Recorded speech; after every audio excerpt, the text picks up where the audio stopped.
I used to think life was pretty straightforward. You work hard, find someone you love, and build a life together. At least, that's how I saw it when I first met Michael. He was charming, had a good job, and seemed to have his life in order. We clicked instantly, and before I knew it, we were married. He was the kind of guy who had a plan for everything. The wedding, the house, our future, it was like he had it all mapped out.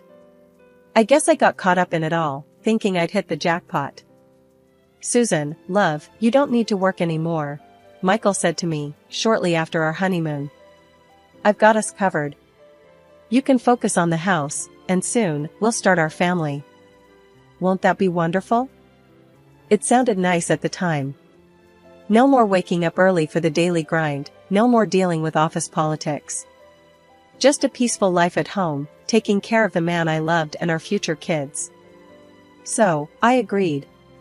I quit my job at the trading company, a job I actually loved, to become a full-time housewife. But as days turned into months, and months into years, the picture Michael painted started to show its true colors. "Susan, is it really that hard to keep the house tidy?" Michael's voice would boom as he walked through the door, his eyes scanning for anything out of place. "And dinner? I hope it's something decent today. I'm tired of the same old stuff." I tried, God knows I tried. I kept the house spotless, learned new recipes, did everything I could to be the wife Michael wanted. But it was never enough. "No, thank you, no, it's delicious," or "You've outdone yourself." Nothing. It was like living with a ticking time bomb, never knowing what would set him off. The worst part? The silence. The absence of the pitter-patter of little feet, the laughter of a child, our child. It was a void, a constant reminder of what Michael considered my biggest failure. 3 years, Susan. 3 years and not even a sign of a baby. Do you know how embarrassing that is for me? Everyone at work is asking, and what do I say? That my wife can't do the one thing she's supposed to? His words would cut deeper than any knife. It wasn't like we hadn't tried. Doctor's appointments, tests, the works. But nothing. And instead of support, I got blame. As if it was my fault. As if I wanted this emptiness inside me, this feeling of being less than a woman. And then there were the gatherings. Michael loved showing off our home to his colleagues. Loved playing the big man in front of his friends. And I was reduced to a server, invisible yet scrutinized, bringing in drinks and food, trying to be the perfect hostess, while my insides twisted with every laugh, every shared look between Michael and her, Sarah, his star colleague. "Susan, make sure you don't embarrass me tonight. And keep an eye on Sarah, she likes her drinks a certain way," Michael would say, his eyes never meeting mine, always fixed on something, or someone, far more important. It was a life, sure. But it was a life unraveling, thread by thread, until I felt like I was nothing more than a shadow in my own home, a ghost of the woman I once was. The days began to blur, each one a mirror of the last. Wake up, clean, cook, try to dodge Michael's sharp comments, then sleep, and repeat. It was like living in a loop, a never-ending cycle of chores and criticisms. The house that was supposed to be a home felt more like a prison, and I, its unwilling inmate. "Susan, are you even listening?" Michael's voice snapped me out of my thoughts one evening. I looked up to see him glaring at me, a crease of annoyance on his forehead. I said, "The Hendersons are coming over for dinner tomorrow. Make sure everything is perfect. I won't have you embarrassing me in front of my boss." I nodded, my voice barely a whisper. "Yes, Michael. I'll take care of it." It was always about keeping up appearances, making sure everyone else saw the perfect picture, even if the frame was cracking at the edges. The next day was a flurry of activity. Cleaning, polishing, cooking, the house had to be spotless, the food nothing short of exquisite.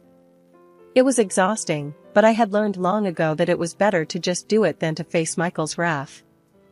The Hendersons arrived, all smiles and pleasantries. I played the part, the dutiful wife, serving and smiling, but inside, I was screaming. Screaming for a way out, for a moment of peace, for a life that felt like mine. After they left, Michael was in high spirits, the evening a success in his eyes. "See, Susan?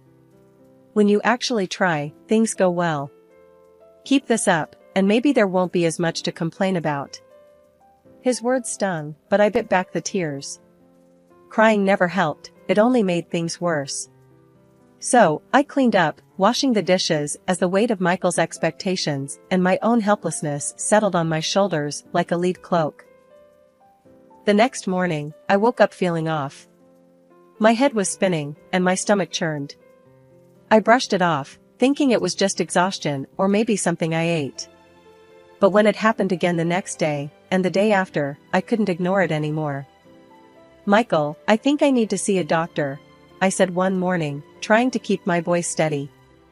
"I've been feeling really sick lately, and it's not getting better."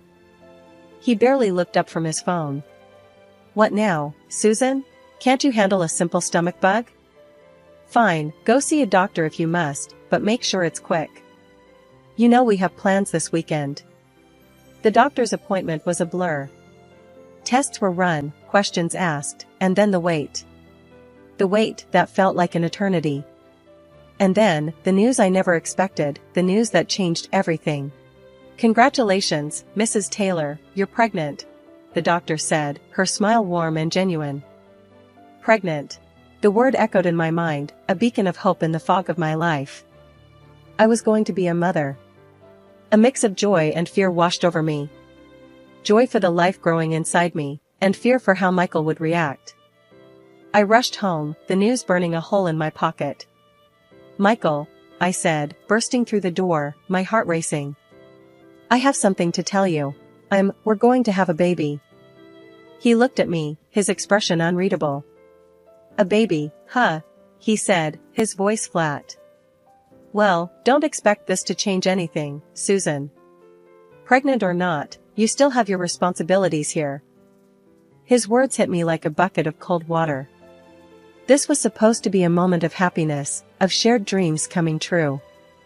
Instead, it was just another cold reminder of the life I was trapped in. With the pregnancy confirmed, life took on a strange new rhythm. My body was changing, reacting in ways I had never anticipated. Morning sickness became my constant, unwelcome companion, making the already tough days feel endless. "Susan, what's wrong with you these days? You're moving like a snail," Michael barked one evening as I struggled to keep up with the household chores, my body heavy and my mind foggy from exhaustion. "I'm just tired, Michael. The doctor said it's normal during the first trimester," I replied, trying to mask the nausea that threatened to overwhelm me. "Normal? There's nothing normal about slacking off. You wanted this baby, now deal with it. But don't let this house turn into a mess," he retorted, his voice void of understanding or empathy. The harshness in his words stung, but it was nothing new. I had learned to swallow the pain, to keep my head down and carry on. But inside, a fierce protective instinct was growing. This baby, my baby, was depending on me, and I wouldn't let Michael's coldness dim the light of hope that was slowly, tentatively, beginning to grow within me. One evening, as I was setting the table for one of Michael's dinner parties, the room started spinning. The clatter of the plates and the murmur of conversation faded into a distant hum as everything went black. When I came to, I was lying on the couch, Michael standing over me, his expression a mix of annoyance and concern. "What the hell, Susan? You're making a scene in front of my guests. Get up and get yourself together," he hissed, his words laced with embarrassment rather than worry. I think I fainted," I muttered, my voice weak, my body trembling. "Fainted? Don't be dramatic. Just get up and finish dinner. And try not to embarrass me any further," he snapped, turning away to rejoin his colleagues as if nothing had happened. The following day, after another round of nausea and dizziness, I knew I couldn't ignore my body's signals any longer. "Michael, I need to see the doctor again. Something's not right," I said, my voice firmer than I felt. "Again? What now, Susan?" "You're pregnant, not incapacitated. Handle it," he replied, barely looking up from his phone. But this time I didn't back down. "No, Michael. I'm going. This isn't just about me anymore. It's about our baby, and I won't take any risks, I said, the protective fire within me burning brighter, stronger. The doctor's visit confirmed my fears. You need to rest, Mrs. Taylor. Your body is telling you it's time to slow down. The stress and physical strain could be dangerous for you and the baby, the doctor warned, her words echoing my own thoughts. Armed with the doctor's advice, I returned home, ready to confront Michael, ready to fight for the well-being of our child. Michael, we need to talk. The doctor said I need to rest more, that the stress and the work around the house could be dangerous for the baby, I said, my resolve unwavering. Rest? Who's going to take care of everything then, Susan? You expect me to start doing your job now, he scoffed, his tone dismissive, his eyes cold. No, I don't expect you to do anything. But I won't risk our baby's health. I won't. I need to go to my parents, I replied, the words pouring out, fueled by a newfound strength and the fierce love for the tiny life growing inside me. The conversation was far from easy, the resistance from Michael palpable. But the faint hope that had started this journey was no longer faint. This baby, my baby, was going to have a chance at a life filled with love and warmth, no matter what it took. The days at my parents' place were like a balm to my bruised soul. Away from Michael's cold glares and constant criticisms, I started to breathe a little easier, to feel a bit more like the Susan I used to be before my life became a series of chores and reprimands. But peace has a way of being fragile, especially when you're carrying around a secret as big as mine. I was 8 months pregnant, my belly a constant reminder of the life I left behind, and the life that was growing inside me. And then, that one call shattered the fragile peace I'd been clinging to. Susan, you gotta hear this. My friend Lisa's voice was urgent, a low whisper on the other end of the line. I saw Michael yesterday. And guess what? He wasn't alone. That woman from his office, Sarah, it's like they're a couple, Susan. My heart sank, a cold dread settling in the pit of my stomach. It wasn't just the betrayal, the blatant disrespect. It was the realization that the man I had married, the man I had built a life with, saw me as nothing more than a convenience, easily discarded, easily replaced. Are you sure, Lisa? It's Michael. My Michael, I managed to say, my voice a mere whisper, the words tasting like ash in my mouth. Susan, I wouldn't tell you this if I wasn't 100%. I'm so sorry, girl. But you deserve better, you and your baby. Lisa's voice was firm, a stark contrast to the chaos swirling inside me. I hung up, my mind a whirlwind of emotions. Anger, hurt, disbelief. But more than anything, a fierce determination to not let this be the end of my story. Mom, Dad, we need to talk, I said later that day, my parents sitting across from me in the living room, worry etching their faces at the seriousness in my voice. What's wrong, honey? My mom asked, her eyes searching mine, looking for a clue, a hint of what was tearing me apart inside. It's Michael. He's been seeing someone else. Someone from his office, I said, the words coming out in a rush, the truth laying bare the wound that was still fresh, still bleeding. My dad's face turned a shade darker, his jaw setting in that way it always did when he was about to lay down the law. That scumbag. I knew he wasn't good enough for you. What are you going to do, Susan? I want to fight back. I want to make sure he doesn't just walk away from this, from us, like it's nothing. I want to make sure he knows he can't just toss us aside, I said, the words fueled by a mixture of hurt and a newfound strength. And so, the plan was set in motion. My dad's friend, a former cop turned private investigator, was our best shot at getting the evidence we needed. Evidence that would show the world, show Michael, that I wasn't just a forgotten wife, a discarded piece of his past. Susan, I'll take care of it. You just focus on yourself and the baby. We'll make sure this guy gets what's coming to him. The investigator, a grizzled man with eyes that had seen too much, assured me. Weeks rolled by, each one stretching longer than the last.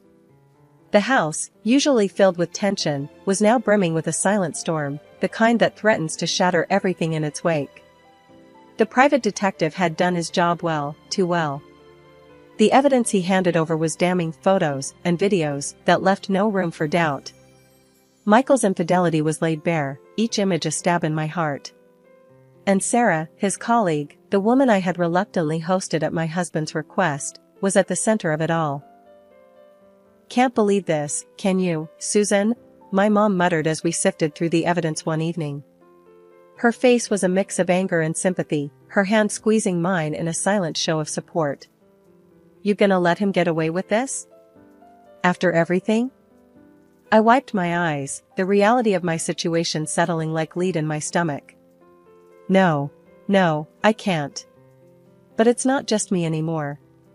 It's her too, I said, my hand instinctively resting on my swollen belly. The baby, my little girl, was due any day now, and she was all that mattered.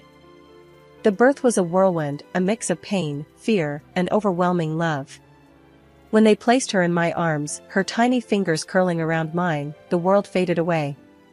She was perfect, a tiny beacon of hope in the storm that was my life. Back at my parents' house, the atmosphere was a mix of joy and worry. My parents doted on their granddaughter, their happiness tinged with concern for the future. "Susan, she's beautiful. She's got your strength, I can tell," my mom said softly, her eyes meeting mine with an understanding that went beyond words. I smiled, the weight of the past weeks easing a bit in her presence. "Thanks, Mom. She's what's keeping me going." My dad, ever the protective figure, glanced at the file that had been burning a hole in my mind. "What's the plan, Susan? You ready to face this storm head-on?" I looked at my daughter, her presence a silent reminder of the strength I had to muster. For her, I'll face anything. The air in my parents' home, usually thick with the scent of Mom's cooking and Dad's aftershave, had shifted. It was just days after my life had changed forever, bringing my daughter into the world. Her arrival was a slice of heaven in the turmoil that had become my life. Then, like a cold gust on a winter morning, Michael stormed in. His entrance was as subtle as a thunderclap, his eyes darting around, blatantly ignoring the tiny miracle in my arms. "Susan, this circus has gone on long enough," Michael began, his voice sharp, cutting the air. "I didn't marry a woman to have her lounge at her parents' place. It's time you returned and did what you're meant to do. I'm not bleeding money for a cleaner and a cook when I have you." I tightened my grip on my daughter, her innocence a stark contrast to the bitterness in front of me.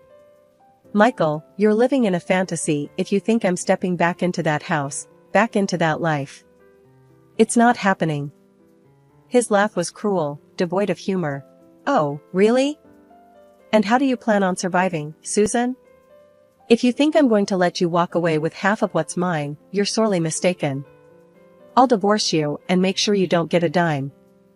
The audacity of his threat was almost laughable. Almost. I couldn't help but let out a chuckle, not of mirth, but of disbelief. "Michael, you're the one who's mistaken. You seem to forget, I know all about your little affair with Sarah. I'm the one filing for divorce. And with the evidence I have, let's just say you won't be the one calling the shots." His face drained of color, the arrogance melting into panic. "You're bluffing, Susan. You have nothing on me." That's when I decided it was time to lay my cards on the table. I pulled out the photos, the undeniable proof of his deceit. "Does this look like a bluff to you, Michael?" He lunged, desperation fueling his movements, but he was no match for my dad. Though years had passed since his days on the force, Dad's authority and strength hadn't waned a bit. He stepped between us, his presence alone enough to stop Michael in his tracks. "Michael, I think you've overstayed your welcome.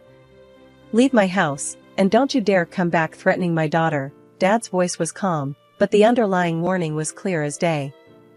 Fear flickered in Michael's eyes, a fear that confirmed he knew better than to argue. He backed away, his retreat as graceless as his entrance.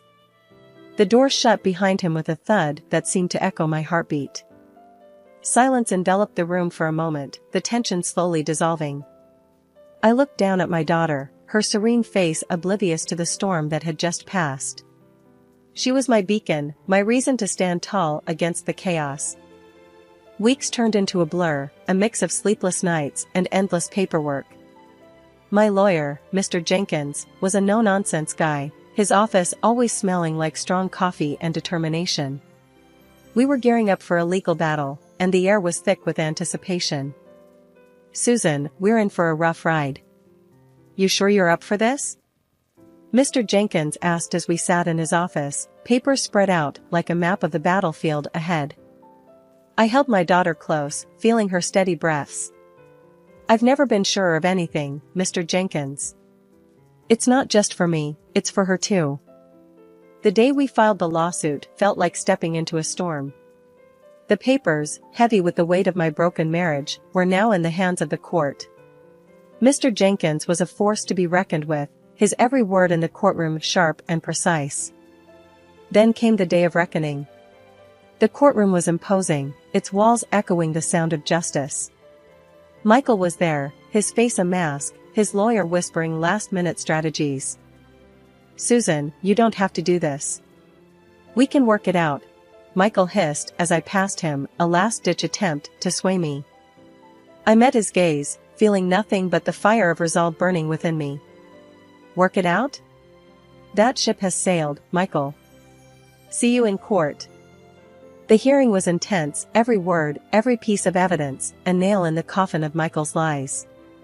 Mr. Jenkins presented the photos, the videos, the undeniable truth of Michael's betrayal. Michael's lawyer tried to defend, to deflect, but the evidence was too strong, the betrayal too blatant. When the judge finally spoke, his voice was the sound of finality. "In light of the evidence presented, I rule in favor of Mrs. Susan Taylor. Divorce granted, full custody awarded, and Mr. Taylor, you are to pay $150,000 in compensation and $1,500 in alimony monthly." The gavel's bang was like a thunderclap, sealing Michael's fate, marking the end of a battle hard fought. But the storm wasn't over yet. The ripples of our legal battle spread, reaching the place where it all started, Michael's office. His superiors didn't take kindly to the scandal, the affair that had spilled into the public eye. Michael was demoted, the golden boy image he had cultivated shattered by his own actions. And Sarah, the other half of the deceit, found herself out of a job, her involvement with a married man staining her reputation beyond repair. The dawn of a new day never felt so real, so vivid. The courtroom battles were behind us, the storm had passed, and the world seemed to be opening up with possibilities. My daughter, now a constant source of joy and strength, was growing fast, her giggles filling the house that once echoed with arguments and despair. One morning, as the sun spilled its golden light through the windows, Mom walked into the kitchen, her smile as warm as the coffee she poured. "You know, Susan, seeing you and this little munchkin makes all the worries fade away. You've done well, really well." I looked up from feeding my daughter, her tiny hands grabbing at the spoon. "Thanks, Mom. It's been tough, but she makes it all worth it." Dad came in, his presence always so reassuring. "Susan, you've shown what real strength is. And this little one," he said, gently tickling my daughter's chin. "She's got a great mom." The days were no longer a countdown to another argument or a court date. They were filled with laughter, baby talk, and plans for the future. I had gone back to work, my old job at the trading company welcoming me back with open arms. Balancing motherhood and a career wasn't easy, but it felt right, like pieces of a puzzle finally fitting together. The journey hadn't been easy, but it had led me to a new dawn, a fresh start. As I looked around, at the photos of my daughter, at the home filled with love and support, I knew that this was just the beginning. A new chapter, not just for me, but for my little girl, a chapter where the skies were clear, and the possibilities endless. The dawn had broken, and with it, a world of hope and promise had opened up. The storm was behind us, and ahead lay nothing but the warm glow of a new day.